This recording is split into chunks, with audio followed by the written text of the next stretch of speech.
Urine D R अगर हम इसको डिवाइड करें तो 3 हिस्सों में डिवाइड करेंगे। एक तो होता है कि जो ज़ाहिरी आँख से नज़र आता है, दूसरा जो एक ख़ास स्ट्रिप होती है इसके लिए डिपिस्टिक, उससे टेस्ट किया जाता है। और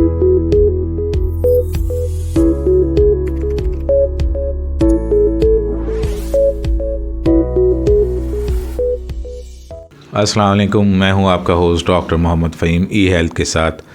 आज का हमारा टॉपिक बहुत इम्पॉर्टेंट है, एक कॉमन मैन के लिए इसका समझना बहुत ज़रूरी है और इसको आप चाहें तो घर पे भी इंटरप्रेट कर सकते हैं और डॉक्टर से भी रब्ता करना ज़रूरी है।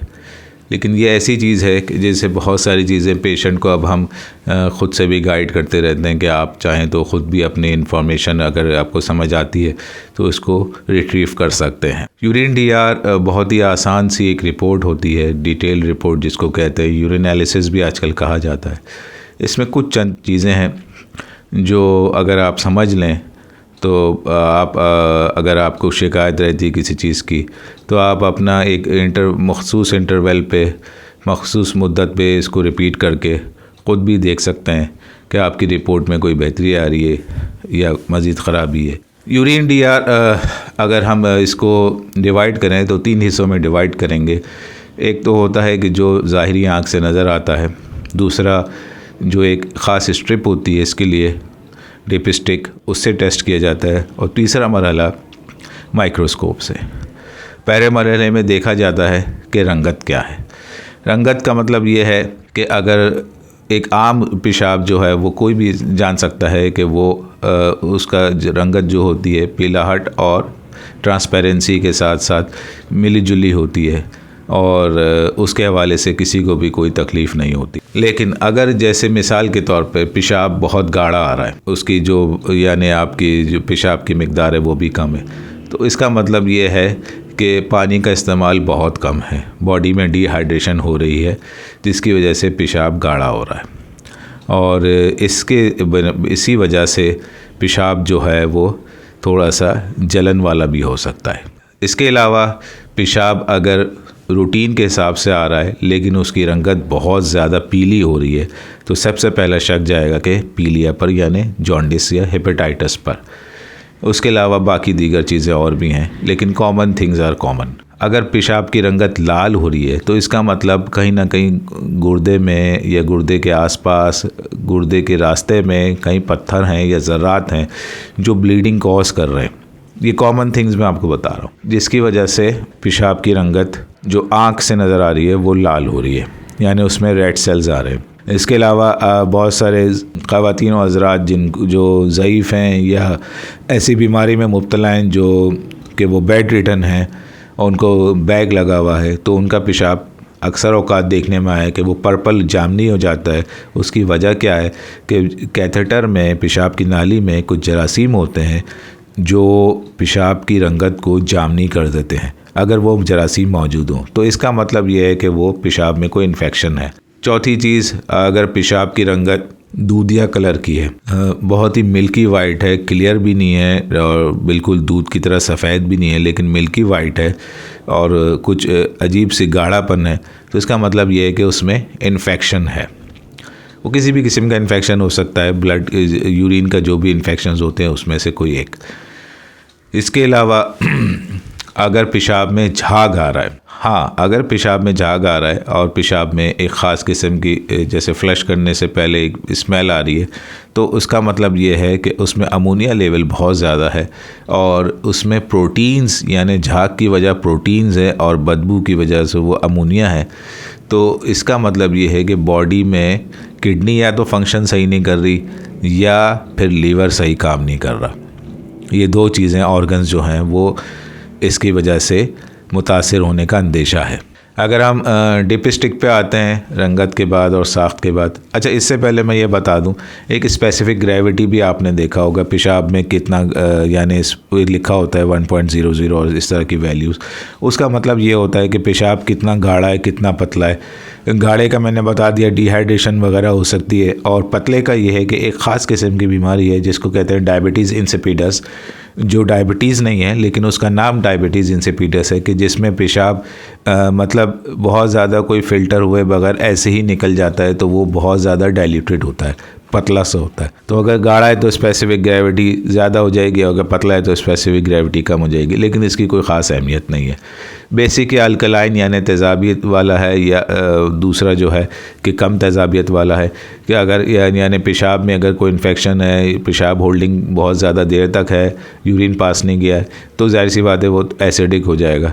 और पेशाब बहुत ज़्यादा तेज़ी से निकल रहा है, या कोई ऐसी दवा का इस्तेमाल किया जा रहा है जिससे पेशाब बेसिक हो जाए यानी अल्कलाइन हो जाए, तो पेशाब अल्कलाइन हो जाएगा। और बस इसकी मालूमात यहीं तक है। डिपिस्टिक में 4-6 चीज़ें आपको पता चलेंगी। ग्लूकोज है, प्रोटीन्स है, कीटोन्स है, नाइट्रेट्स हैं, ल्यूकोसाइड एस्ट्रेज हैं और ब्लड है। ग्लूकोज उस वक्त पता चलेगा जब ये 180 मिलीग्राम से ज़्यादा ब्लड में ग्लूकोज जमा हो जाए, तो वो किडनी से स्पिल होके ब्लड यूरिन में आना शुरू हो जाएगा। प्रोटीन्स उस वक्त पता चलेगा जब ये 10 यूनिट से ज़्यादा ब्लड में आ जाए और वो लीक होके वो किडनी से लीक हो जाए 10 यूनिट से ज़्यादा, वरना किडनी से प्रोटीन्स लीक नहीं होते। तो अगर 10 यूनिट से ज़्यादा लीक हो जाए तो प्रोटीन्स आना शुरू हो जाते हैं। अगर इन्फेक्शन है, यूरिन में बैक्टीरिया मौजूद हैं, तो वो नाइट्रेट जो यूरिन में आता है वो उसको कन्वर्ट कर देंगे नाइट्राइट्स में। ल्यूकोसाइड एस्ट्रेज वो भी इन्फेक्शन की डिटेक्ट करते हैं, तो वो भी बैक्टीरियल इन्फेक्शन को डिटेक्ट करेंगे। अगर ब्लड आ रहा है तो इसका मतलब ये है कि मोर देन 3 यूनिट्स आ रहे हैं आपके रेड सेल्स किडनी से पास होके, या आपके यूरिनरी ट्रैक्ट से आ रहे हैं मोर देन 3 रेड सेल्स। तो और ये 2-3 सैंपल्स में ऐसा आता है, तो इसका मतलब ये है कि या तो स्टोन मौजूद है, या किडनी के नाली जो भी ट्रैक चल रहा है उसमें कहीं ना कहीं ब्लीडिंग हो रही है, या आपके मर्दाना जो मेल्स हैं उसमें प्रोस्टेट में इशू आ रहा है। ये मोस्ट कॉमन थिंग्स मैं बता रहा हूँ, इसके अलावा और भी बहुत सारी डिटेल्स हैं। बुनियादी बात ये याद रख लीजिए, ग्लूकोज 1+ अगर लिखा हुआ है तो इसका मतलब ब्लड में 180 से ज़्यादा ग्लूकोज है। ग्लूकोज 2+ लिखा हुआ है तो इसका मतलब है 300 से ज़्यादा ग्लूकोज है।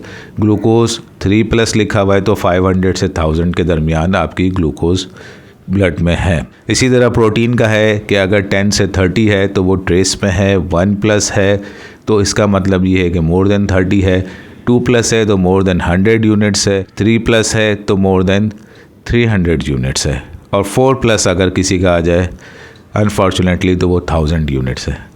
इसी तरह नाइट्राइट्स का है कि लेस देन 3 है तो ओके है, मोर देन 3 है तो वो इन्फेक्शन है। ल्यूकोसाइड एस्ट्रेज का भी ऐसा ही है, और आरबीसीज का भी ऐसा ही है। और अब हम इसके लास्ट सेगमेंट पर आते हैं कि माइक्रोस्कोपी। यूरिन की माइक्रोस्कोपी जब हम करते हैं तो उसमें हमें 4-5 चीज़ें ही देखनी होती हैं: red cells, white cells, epithelial cells, cast cells और क्रिस्टलाइंस। रेड सेल्स अगेन वो इन्फेक्शन, ब्लीडिंग, स्टोन इसकी वजह से, वाइट सेल्स अगेन इन्फेक्शन की वजह से आ सकते हैं, किसी भी वजह से।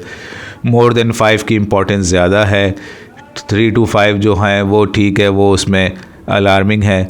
और मोर देन अगर आपके कास्ट सेल्स आ रहे हैं तो इसका मतलब किडनी इंजरी होना शुरू हो गई है, क्योंकि किडनी इंजरी का मतलब किडनी से कुछ चीज़ें शेड होकर आ रही हैं। और एपिथेलियल सेल्स थोड़े बहुत ज़रूर आते हैं, वो किडनी ट्रैक्ट जो पूरा चल रहा है, यूरिनरी ट्रैक्ट, उसमें से हल्के फुल्के सेल्स डेड होते रहते हैं, वो निकलते रहते हैं। It's a normal process.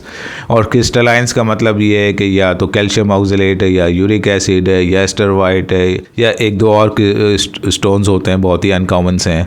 वो इस तरह का मतलब ये है कि बहुत ज़्यादा ब्लड में स्टोन्स कॉज हो रहे हैं, जो वो किडनी के थ्रू फ़िल्टर होके निकल रहे हैं, और इसको फिर आपने सीरियसली देखना है और अपने डॉक्टर से रब्ता करना है। बुनियादी तौर पे एक जो आप कंटेनर में भी देख सकते हैं कि यूरिन जो है वो आपका रंगत क्या है, उसकी साख्त क्या है। अगर इसको सम अप करें तो आपको अंदाज़ा हो जाएगा कि हमने जो भी अभी तक समझा है कि यानी यूरिन की रंगत क्या है, यूरिन की साख्त क्या है, और यूरिन डिपिस्टिक्स में जो भी चीज़ें ग्लूकोज प्रोटीन आती हैं उसका क्या मतलब हो सकता है, और माइक्रोस्कोपी अगर होती है उसका क्या मतलब हो सकता है। तो एक आम आदमी के लिए जानना बहुत ज़रूरी है। हर वक्त डॉक्टर अवेलेबल नहीं होता, किसी भी वजह से आप ये टेस्ट करा लें तो उसको इमरजेंसी बेसिस पे आप समझ सकते हैं कि वो कितनी नीड है उसकी, और फिर उसके बाद अपने डॉक्टर से भी ज़रूर रब्ता करें। एक और बात मैं बताना चाहता हूँ कि यूरिन के टेस्ट में जो गलतियाँ हो जाती हैं, 2 मेजर गलतियाँ हैं जो अक्सर हो जाती हैं। एक तो यूरिन का टेस्ट जो है वो आपने मिड स्ट्रीम यूरिन देना, यानी जब यूरिन पास हो रहा हो तो उसका यूरिन पास करने का शुरू का मोमेंट यूरिन वो ज़ाया कर देना है, और उसके बाद जो अगला यूरिन आ रहा है 1 सेकंड या 2 सेकंड के बाद वो यूरिन आपने जार में कलेक्ट करना है। उसकी बुनियादी वजह यह है कि यूरिन पास करने की जगह पे कुछ इन्फेक्शंस होते हैं या यूरिन ट्रैक्ट में कुछ इन्फेक्शंस होते हैं जो नेचुरली होते हैं, जो रिपोर्ट में अगर चले जाएं तो वो रिपोर्ट को मिसगाइड कर सकते हैं। तो इस वजह से अगर वो डिस्कार्ड कर दी जाए और यूरिन का सैंपल लिया जाए, बीच वाला सैंपल, उससे हमें बहुत सही और एक्यूरेट इन्फॉर्मेशन मिलने के चांसेस बहुत ज़्यादा हैं। और इसी तरह यूरिन रात में जब आपने यूरिन पास कर लिया और अब सुबह आपने यूरिन देना है, तो सुबह फास्टिंग यूरिन नहीं होता, वो ये होता है कि सुबह जब भी आप उठे और आपने जब भी यूरिन पास करना है, पहला यूरिन मॉर्निंग का, द मोमेंट कि आपने जब रात में लास्ट यूरिन पास किया था, उससे लेके सुबह तक का जो भी पहला यूरिन है, चाहे नाश्ते से पहले नाश्ते के बाद है, वो आपने जो पास करना है वो कंटेनर में पास करना है। और वो कंटेनर में पास करने के बाद कोशिश करें उसको आधे से 1 घंटे में लैब में पहुंचा दें, क्योंकि लैब वाले भी फ़ौरन टेस्ट नहीं करते। और यूरिन का सैंपल का ये तरीका है कि पहले 2 घंटे में मोमेंट के आपने जब से पास किया है और उसके 2 घंटे तक उसमें उसका टेस्ट हो जाना चाहिए, ताकि उसकी रिपोर्ट अगेन एक्यूरेसी के साथ आए। ये बातें बहुत इंपॉर्टेंट थी। उम्मीद है आपको काफ़ी ज़्यादा इससे मालूमात हुई होगी। अपना बहुत सारा ख्याल रखें। Like, subscribe and share my channel. Thank you once again. अल्लाह हाफिज़।